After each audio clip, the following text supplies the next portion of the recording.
आज हमारे बीच श्री मुकेश कुमार मीना हैं, जो वर्तमान में स्पेशल सीपी ट्रेनिंग के रूप में कार्यरत है। सर 1989 बैच के आईपीएस हैं तथा जल्द ही अपनी जीवन की नई पारी की शुरुआत करने वाले हैं। आज हम सर से उनके विचारों के बारे में जानना चाहेंगे ताकि उनके विचार हमें भविष्य में भी लाभान्वित कर सके। सर, आप दिन रात एक समान ऊर्जावान बने रहते हैं, इसका क्या राज है? क्योंकि मैं शुरू में गांव में रहा हूं और उसके बाद मेरी आदत है, मैं शुरू से ही जल्दी जग जाता हूं, घूमने जाता हूं या फिर कोई गेम्स टेनिस या कुछ प्ले करता हूं। इसके अलावा मैं शुरू से ही मेरी आदत है पहले से दौड़ की, और पहले मैं रेसलिंग भी करता था। तो मेरा एक कंसेप्ट रहता है कि दिन में पूरे दिन हार्ड वर्क करो, थकावट महसूस नहीं करो। फिजिकली हम फिट रहते हैं, इसके अलावा मेंटली भी हमेशा मैं अपने आप को तनाव मुक्त रखता हूं, जिससे कि कोई भी काम अगर करता हूं तो पूरे दिन अपना काम करता रहता हूं और काम का जो लोड है वो माइंड पे नहीं आने देता। तो मेरी कोशिश रहती है कि जो काम करते रहें उसको दिल से करते रहें और खुशी से करते रहें, उसको टेंशन नहीं है, इसलिए मैं हमेशा खुश रहता हूँ। सर, 90 के दशक से अब तक पुलिसिंग कितनी बदली है? नहीं, आप देखोगे कि एक छोटा सा एग्जांपल देता हूँ कि जब हम अंडर ट्रेनिंग थे, जब यहाँ पर आए थे दिल्ली पुलिस में, उस टाइम कम्युनिकेशन की प्रॉब्लम थी। लाइक जैसे भी अगर हमको किसी से बात करनी होती तो वायरलेस से ही बात कर सकते थे, या फिर किसी को टेलीफोन से बात करते थे। कोई मैसेज आता था तो हम किसी पुलिस स्टेशन में या किसी जगह जाते थे, उससे हम टेलीफोन से बात करते थे। अब आप देखिए कि कितना चेंज हो गया कि मोबाइल अवेलेबल है, मोबाइल पे सारे सिस्टम्स अवेलेबल है, इंटरनेट है, इसके अलावा व्हाट्सएप है और कई सिस्टम्स अवेलेबल है। इमीडिएटली आप कम्युनिकेट कर सकते हो, आपको कोई प्रॉब्लम नहीं है। कम्युनिकेशन बहुत ज़्यादा इम्प्रूव हो चुका है। इससे फ़ायदा ये हुआ है कि पहले जो रिपोर्टिंग थी उसके लिए लोग पुलिस स्टेशन आते थे, उनको फ़ोन से भी कांटेक्ट करने में दिक्कत होती थी। अभी तो इमीडिएटली, अब तो इतना एडवांस हो चुका है पुलिसिंग का सिस्टम कि आप इमीडिएटली रिपोर्ट कर सकते हो। तो EFIR का सिस्टम आ चुका है दिल्ली पुलिस में, तो EFIR जो है रजिस्टर होती है, तो इमीडिएटली घर बैठे बैठे लोग रिपोर्ट कर देते हैं। इसके अलावा अब ये है कि थोड़ा क्राइम पैटर्न थोड़ा चेंज हुआ है पुलिसिंग का। पहले ट्रेडिशनल टाइप पुलिसिंग थी, अब तो साइबर क्राइम भी काफ़ी होने लगा है। लेकिन धीरे धीरे सिस्टम जो है, टेक्नोलॉजी हमारे बहुत इम्प्रूव की है। हम देखेंगे पहले इवन ट्रैफिक में मैं देखता था कि चालान पहले हाथ से लिख के जाते थे। धीरे धीरे जब मैं ट्रैफिक में था उसी टाइम हमने कंप्यूटराइजेशन शुरू किया था, तो चालान जो है हम काटते थे और उसके बाद नोटिसेस भेजते थे, वो धीरे धीरे कंप्यूटराइज हुए। उसके अलावा ट्रैफिक में काफ़ी टेक्नोलॉजी डेवलप हुई है, पुलिस स्टेशन में भी अब काफ़ी टेक्नोलॉजी हुई है। अब देखो, पहले रजिस्ट्रेशन जो होता था हाथ से लिखते थे, इवन पहले इलेक्ट्रॉनिक टाइपराइटर हुआ करता था, उसमें अगर करेक्शन करना है तो दोबारा पूरा ही करेक्शन करना पड़ता था। इमेजिन करो कि आज की सिचुएशन में केवल हम टाइपराइटर करें तो इतना फास्ट काम नहीं कर पाएंगे। अब तो पहले इलेक्ट्रॉनिक टाइपराइटर आए, उसके बाद कंप्यूटर्स आए, और अब तो फास्ट कंप्यूटर्स हैं, इमीडिएटली जो भी लिखना होता है लिख लेते हैं। इवन रिपोर्टिंग, अब तो CCTNS सिस्टम तक पुलिस स्टेशन में आ चुका है। तो मैं कहूँगा कि एक टेक्नोलॉजी हर फील्ड में काम कर रही है। किसी भी जितनी यूनिट्स हैं हमारी पुलिस की, जितने भी यूनिट्स हैं, सब जगह टेक्नोलॉजी का अपग्रेडेशन हो रहा है। CCTV सिस्टम्स भी सब जगह लग गए हैं। तो अभी देखेंगे कि जो क्राइम को कंट्रोल करने के लिए, क्राइम को इवन डिटेक्ट करने के लिए CCTV की बहुत ज़्यादा इम्पोर्टेंस है और उससे कई केसेस डिटेक्ट होते हैं। इसके अलावा मोबाइल जो है, मोबाइल की लोकेशन आ जाती है। तो अब तो टेक्नोलॉजी बहुत ज़्यादा बढ़ चुकी है। पहले ट्रेडिशनल पुलिसिंग थी, अब हाईली टेक्नोलॉजी बेस्ड पुलिसिंग हो चुकी है। सर ने क्राइम पैटर्न बदलने की बात करी है, टेक्नोलॉजी में डेवलपमेंट और उसमें परिवर्तन आई है, उसकी बात करी है। तो सर, फ्यूचर में एक पुलिस ऑर्गेनाइजेशन को बेहतर बने रहने के लिए किस प्रकार की तैयारी करनी चाहिए? नहीं, हमको किसी भी पुलिस सिस्टम को सुधारने के लिए या उसकी वर्किंग कंडीशन इम्प्रूव करने के लिए हमको चाहिए कि सबसे पहले जो मैन पावर दिया गया है उसका यूटिलाइजेशन कैसा है, उसका ऑप्टिमम यूटिलाइजेशन होना चाहिए। जो आदमी या जो मैन पावर या जो रिसोर्स दिया गया है उसको उसी जगह यूज करें। इसके अलावा जितने रिसोर्सेज हैं हमारे, चाहे व्हीकल्स हो, बिल्डिंग्स हो, जो कोई भी है, उसको प्रॉपरली यूटिलाइज करना चाहिए। जो भी टेक्नोलॉजी बेस्ड हैं, जो भी सिस्टम्स हैं, और हमेशा हमको अपग्रेडेशन के बारे में सोचना चाहिए कि और क्या उसमें इम्प्रूव कर सकते हैं, क्योंकि कोई भी पुलिस ऑर्गेनाइजेशन जब तक हम इम्प्रूव नहीं करेंगे, जब तक हम उसके बारे में प्लानिंग नहीं करेंगे, उसको किस तरह अपग्रेड करना, तब तक अपग्रेड नहीं होगा।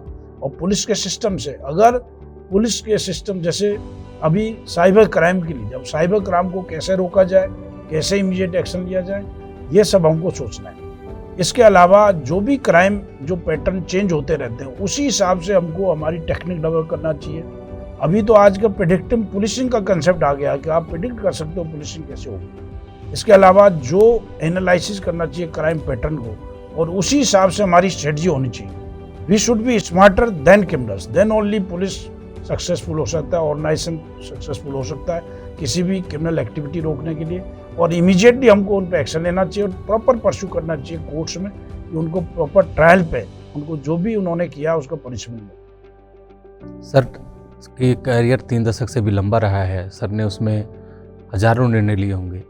सर आप अपने 1 या 2 निर्णय के बारे में सर हमें बताएं जो उसने सर को सबसे ज़्यादा सेटिस्फैक्शन दिया है। नहीं, मेरा हमेशा यही रहता है, जहाँ भी मेरी पोस्टिंग रहती है मैं सबसे पहले एनालाइज करता हूँ कि उसकी पर्टिकुलर जगह की क्या रिक्वायरमेंट है। अभी मैं बता देना चाहता हूँ कि मैं एडिशनल डीसीपी भी न्यू दिल्ली डिस्ट्रिक्ट में रहा, डीसीपी रहा, जॉइंट सीपी रहा, special CP new Delhi range भी रहा। तो मैंने यहाँ पर रिक्वायरमेंट देखी कि यहाँ पर रिक्वायरमेंट है मोर पुलिस स्टेशन बनाने की है। इसी तरह से हमने बाराखंबा पुलिस स्टेशन, जब मैं था तब हमने प्रपोजल भेजा था। उसके बाद जब मैं जॉइंट सीपी था उसी time north Avenue, south Avenue 2 police station हमने नई दिल्ली में मैंने नोटिफाई करवाए थे। इसके अलावा रेलवेज में भी 2 पुलिस स्टेशन करवाए थे। मेट्रो में 8 पुलिस स्टेशन से जब मैंने टेक ओवर किया था, लेकिन उसके बाद 16 पुलिस स्टेशन जब मैं था करवाए। इसी तरह सब डिविजन्स भी हमने सब जगह बढ़वाए। इसी तरह मैं जब गोवा में था, गोवा में मैंने डिसीजंस लिया कि वहाँ प्रमोशंस की बहुत ज़्यादा प्रॉब्लम थी। प्रमोशंस का टाइम माउंट प्रमोशंस किया तो लोग बहुत खुश हुए कि हमारा प्रमोशन टाइमली नहीं होता था। और उसके बाद उनको रिसोर्सेज भी दिए, बिल्डिंग रिसोर्सेज, व्हीकल रिसोर्सेज। तो ये डिसीजंस हमारे ठीक रहे। इसी तरह मैं दमन दीव दादरा नगर हवेली का चीफ था वहाँ पर, जब वहाँ पर भी ये सारी बिल्डिंग्स हैं और मैन पावर की है और काफ़ी हमने प्रपोजल्स वगैरह बनाए थे। तो जहाँ जहाँ हम रहे, हमारा यही है कि डिसीजन ये रहता है कि उस पुलिस को किस तरह फ्यूचर के लिए इम्प्रूव कर सके, मैन पावर कैसे उसमें बढ़ाई जाए, मैन पावर को यूज कैसे किया जाए, रिसोर्स और कैसे ज़्यादा उसमें लाया जाए। यही एक बहुत अच्छा सिस्टम होता है। उसी तरह से मेरा सिस्टम यही रहता है। अभी ट्रेनिंग में हूँ मैं, तो ट्रेनिंग में आपने देखा होगा कि हमेशा सोचते रहते हैं कि ट्रेनिंग को कैसे इम्प्रूव किया जाए। अभी हमने डिसीजन लिया कि इमीडिएटली जो हमारे कन्फर्मेशन कोर्सेज नहीं हो पा रहे थे, पेंडिंग थे, उनको इमीडिएटली जो बैकलॉग है उसको क्लियर किया।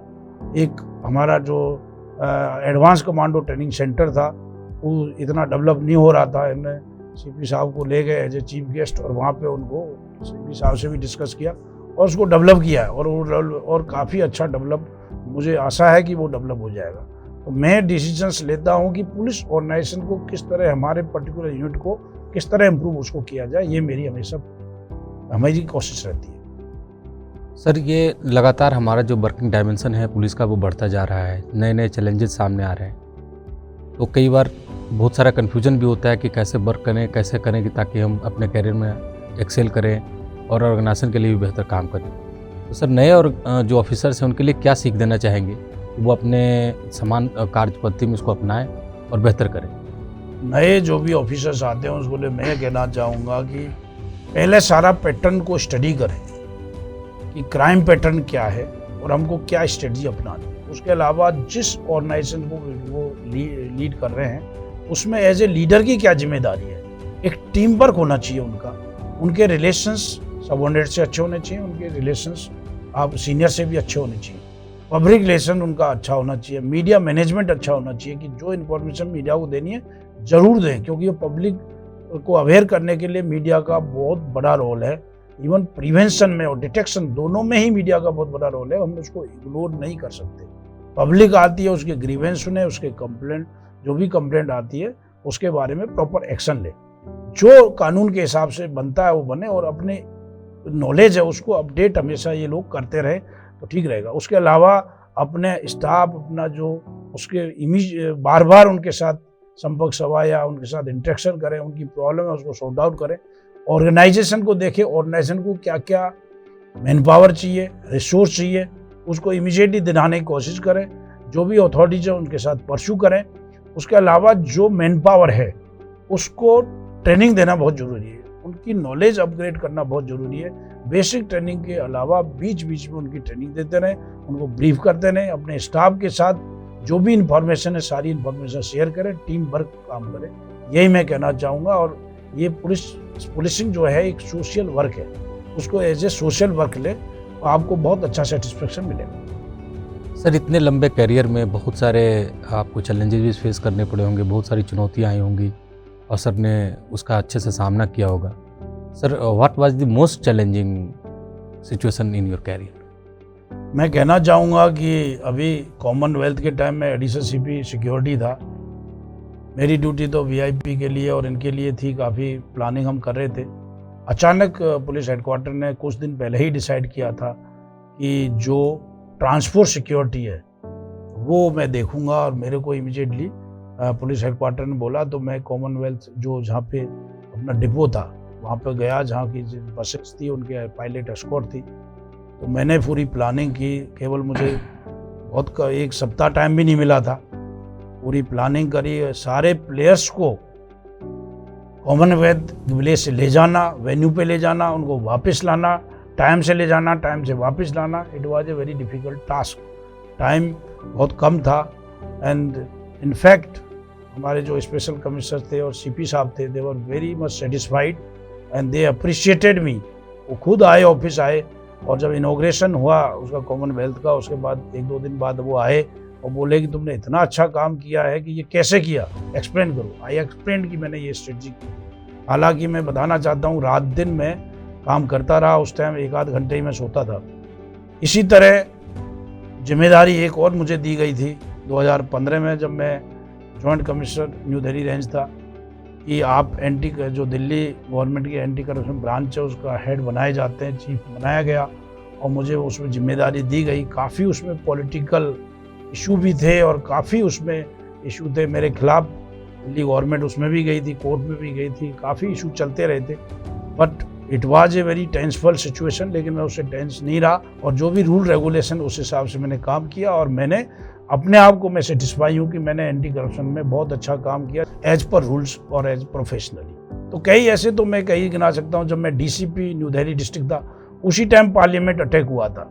It was a very tenseful moment, very challenging, पर लकीली हमने इमीडिएटली जो पुलिस की तरफ से जो एक्शन लेना था लिया।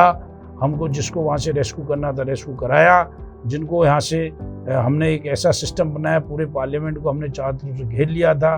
उसके अलावा बाद में ऑपरेशन होने के बाद में जिनको हॉस्पिटल ले जाना था ले जाए इंजर्ड को। उसके अलावा जितने होने वाले एमपीज, मिनिस्टर्स जो भी वहाँ थे उनको हमारे यहाँ लाए, क्या कहते हैं, पार्लियामेंट जो पार्लियामेंट सीट में हमारा ऑफिस है वहाँ पे सबको लेके और अपने अपने घर सबको पहुँचाया। It was very challenging. Parliament attack जो हुआ था, it was very challenging, very tenseful, पर उसमें जो मैंने काम किया था that was appreciated by police headquarter as well as government also.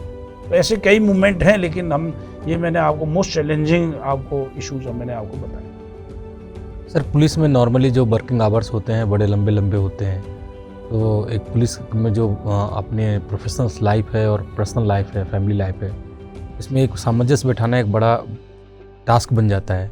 Sir ने इसको कैसे बेहतर तरीके से किया ताकि दोनों के बीच में एक बैलेंस बना रहे? नहीं, मैं ये बात से बिल्कुल सहमत हूँ कि पुलिस डिपार्टमेंट की जो वर्किंग आवर्स हैं वो ऑड आवर्स हैं, आपके लॉन्ग आवर्स हैं, आपके मॉर्निंग से लेकर इवनिंग तक भी पता नहीं है, आपके हॉलीडेज़ का पता नहीं है, आपको सैटरडे संडे का पता नहीं है, आपको फेस्टिवल्स का पता नहीं जब आप फील्ड में रहते हो। उसमें हमारा ये इशू रहता है कि अपनी फैमिली के साथ सामंजस्य बना के रखें, बीच बीच में जब भी टाइम मिलता है तो फैमिली घर जाएं, थोड़ा अपने इंटरेक्शन करें फैमिली मेम्बर्स से, जो जो उनकी रिक्वायरमेंट है उनको पूरा करें। और मुझे इसलिए फैमिली से दिक्कत नहीं आई क्योंकि मेरे फादर लो भी आईपीएस अफसर थे, तो मेरी फैमिली भी, मेरी वाइफ भी और मेरे बच्चे भी समझते थे कि पुलिस में क्या सिस्टम है, इसलिए एडजस्ट होने में कोई प्रॉब्लम नहीं आई। पर यस, थोड़ी सी जो सिविल लाइफ होती है, जो बाकी ऑफिसर्स या बाकी डिपार्टमेंट वाले होते हैं, जो उनको वर्किंग एक फिक्स्ड आवर्स हैं प्लस सैटरडे संडे और जो भी हॉलीडेज मिलता है, उस तरह का इंटरेक्शन नहीं कर पाते।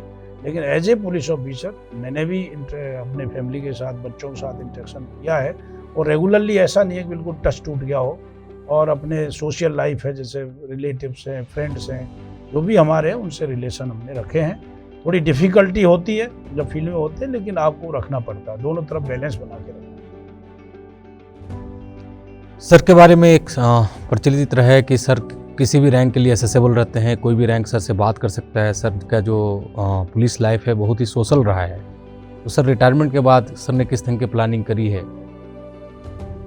मैं इसमें बताना चाहूँगा कि मेरी एक फ़िलॉसफ़ी रही है कि जो जवान नीचे से लेके या कोई भी रैंक लेके, उससे मैं डायरेक्ट मेरे पास आ सकता है। प्लस मैं जब भी फील्ड में निकलता हूँ, मैं सबसे बात करता हूँ, रास्ते में बात करता हूँ, उनके साथ मीटिंग में बात करता हूँ, जिससे मुझे प्रॉब्लम 1 to 1 पता चल जाती है। उसी टाइम डिसीजन लेते हैं सबके साथ कि हाँ भाई, इनको ये होना चाहिए। क्योंकि रेगुलर इंटरेक्शन, रेगुलर विद जो सबऑर्डिनेट स्टाफ, अगर उनके साथ आपका टच रहेगा तो आपको समस्या पता चल जाएगी, उसका समाधान भी आप जितना कर सकते हो, जो भी हो करना चाहिए। लेकिन क्योंकि मैं सोशल हूँ, मैं सबसे मिलता रहता हूँ, इसलिए वो कोई दिक्कत नहीं। I belong to a village. मैं रेगुलरली अभी भी मैं गाँव जाता हूँ, सबसे मिलता हूँ, तो मुझे प्रॉब्लम नहीं आएगी। क्योंकि मैं तो रिटायरमेंट बाद मेरे पास खेती बाड़ी में कुछ, क्योंकि मैंने तो एग्रीकल्चर से अपना BSc एग्रीकल्चर किया है, MSc भी मैंने एग्रोनॉमी से किया, एग्रीकल्चर से किया है, और IPS में आने से पहले मैं फॉरेस्ट सर्विस में था, इंडियन फॉरेस्ट सर्विस में।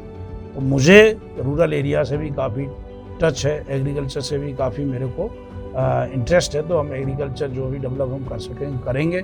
इसके अलावा जो भी काम करेंगे, चाहे हम बिजनेस हो, चाहे कोई भी हो, वो हम करेंगे। इसके अलावा सोशल लाइफ, जो भी हम लोगों से इंटरेक्शन, लोगों की समस्या, क्योंकि हमने इतने दिन गवर्नमेंट डिपार्टमेंट में काम किया, तो जो हमारा अनुभव होगा, हमसे कोई एडवाइस लेने आएगा तो उसको ज़रूर हम एडवाइस देंगे।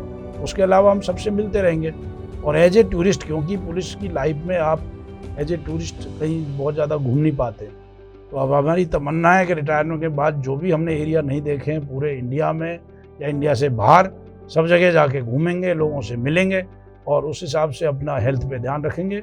बाकी ये मैं बस इतना बोलना चाहता हूँ कि हम घर पे नहीं बैठेंगे, खेलते रहेंगे, घूमते रहेंगे, लोगों से मिलते रहेंगे, और हम अपने आप को सेटिस्फाई मानेंगे। हमने इतने साल की सर्विस हमने की है, और मैं बताना चाहता हूँ हमको बहुत सेटिस्फाई है। भगवान ने इतना अच्छा दिया है कि दिल्ली पुलिस में, बाकी हम कई पुलिस ऑर्गेनाइजेशन में काम किया है, हमने गोवा में भी काम किया, हम पुडुचेरी में भी काम किया, मैंने अंडमान निकोबार आइलैंड्स में भी काम किया, मिजोरम में भी काम किया, दमन दीव दादरा नगर हवेली में काम किया, और मैं फॉरेस्ट में मध्य प्रदेश में भी था।